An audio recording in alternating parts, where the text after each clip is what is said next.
When you look back over this year, what's the first thing that comes to mind? If you're like most of the engineering leaders that I coach, your mind probably goes straight to the things that you did not do this year.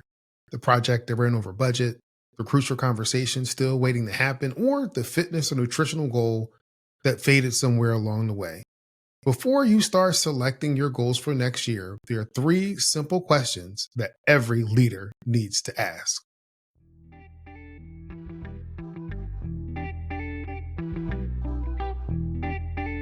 Success isn't just about what you achieve. It's about living a life that reflects your values and priorities.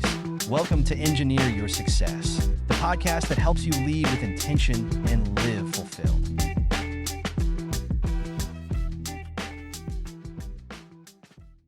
Welcome to the Engineer Your Success podcast. This is Dr. James Bryant, your host and your guide for winning at work and at home. Have you ever done a year in review? Most people approach year in reviews by pulling out their January goals, checking boxes, noticing the misses, and then simply setting new goals on top of that. It is human nature for us to focus on those things that did not go well over the past year. But when all you see are gaps, planning for the next year becomes heavy instead of energizing. There's a better way, a simpler, more kind way. And it starts with three questions. What worked well? Why did it work? And what can I learn and carry forward to the next year? These three simple questions are what every leader needs to ask before setting goals for next year or next quarter. These questions will help you see the progress that you've been overlooking and reveal the patterns behind your wins. This episode was originally released in 2024 as episode 169, Essential Steps to Unlocking Hidden Wins and Mastering Your Year in Review. I thought the content would be beneficial now as we close out this year and begin to plan for winning at work and home in 2026. Here's a quick note. If you'd like an updated version of the year in review template, as you walk through these questions, simply send me an email at james@engineeryoursuccessnow.com and I will send it right over. Okay, let's get into these three questions. So whether this is your first time doing a year in review or you're a seasoned pro, I want you to know that the time you invest in this process is one of the best investments that you can make in yourself. It's not just about looking back. It's about using what you've learned to propel you for the future, to propel yourself forward. So how do you prepare for this in-year review? So this prep work is crucial. It's like laying a foundation for a building. If you get that right, everything else tends to be easier or line up. So number one, gather your data. I want you to think of yourself as an investigator, piecing together the story of your year.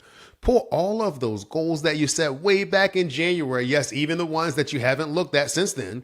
Dig up your planners, your journals, your habit trackers. If you've used digital tools, export the data. Look at your calendar to remind yourself of the key events and milestones. And don't forget about the feedback that you've received from performance reviews, client testimonials, even conversations with friends and family. All of these form the materials that can help you in your review. Number two is create a reflective space. So find a quiet space where you won't be interrupted. Turn off the notifications on your phone, maybe light a fragrant candle, play some soft music in the background if that helps you focus. The key is to create an environment that allows you deep reflection. Remember, this isn't a quick task that you're going to check off your list. It's a meaningful conversation with yourself about your life and your future. And I also want you to, number three, adopt the right mindset. Now, I want you to approach this review from the perspective of what I call a mirror moment. And this is where you see yourself for who you are, not who you project to be. It's about honest reflection. But here's the key, and I can't stress this enough, apply self-compassion. This isn't about beating yourself up. It's about growth and learning. And this is absolutely not about judging yourself. So the review process can apply to all different areas of your life, from your career. What projects are you proud of? Did you receive any promotions or accolades? If you want to apply it to your health, did you adopt any healthier habits? How has this physical or mental well-being improved? Or how have your physical and mental well-being improved? Relationships? Have you strengthened connections with family or friends? Did you resolve any conflict? When you look at your finances, did you reach your savings goal, your investment goal? Did you reduce your debt? From personal growth, what new skills or knowledge that you acquire? And then this applies to any other area that you feel that is important. So for each area, we really start by asking these three simple questions. What worked well? What didn't work? And what lessons did I learn? Now, here's where many of us begin to go wrong, in my opinion. We focus solely on what didn't work. We fall into that trap, but we're not going to do that. I'm going to focus this review on celebrating your wins, no matter how small. So celebrating your wins. You might be thinking, James, I have not achieved all of my goals. What is there to celebrate? Well, I'm here to tell you that, again, there's probably more to celebrate than you realize. Too often we focus solely on what we haven't accomplished, overlooking the progress that we've made and the victories that we've won along the way. This negative bias only skews our perception of our year, and it also dampens our motivation for moving forward. That's why recognizing our achievements, no matter how small, is crucial. Think about it this way. If you were managing a team and all you ever did was point out what they did wrong, how motivated do you think they would be? Not very motivated, right? Well, the same principle applies to how we treat ourselves. We need to be our own best cheerleaders, our own best self-advocates. This brings me to a concept that I call mini milestones. I introduced this ideal in our mid-year review episode, but it's worth revisiting. The mini milestones concept is about recognizing that success isn't just about reaching your final destination. It's about all of the steps that you take along the way. So let me give you an example. Say your goal was to land a big promotion and you didn't get it this year, but here's what you did do. You took on new responsibilities, you learned new skills, you received positive feedback from colleagues and your managers. You made valuable connections within industry. So each of these is a milestone worth celebrating. They're signs of progress and indicators that you are moving or have been moving in the right direction. So here's an exercise that I want you to do. I want you to try this right now. Spend the next 2 minutes writing down every single thing that you've accomplished this year, big or small, personal or professional. Write it down. Listen, you can press pause if you can't safely write things down right now. Give it some thought. And then what I want you to do is schedule some time in your calendar, re-listen to this episode, and start doing some of these reflective exercises like this that we're going to be talking about. But here's what I think you're going to find. Now, here's what I know. That when you look at that list, it's going to be much longer than you anticipated. So each item on that list is a success, a milestone that you've achieved. Take a moment and really let that sink in. Feel proud of what you have accomplished. This exercise isn't just about feeling good, although that's certainly a benefit. It's about building momentum. When we recognize our successes, we build confidence. We start to see ourselves as capable. We see ourselves as achievers, and this positive self-image fuels our motivation, and it really makes us more likely to pursue our future goals. Moreover, by identifying our successes, you know what? We can start to see patterns. What conditions led to these achievements? What skills did you leverage?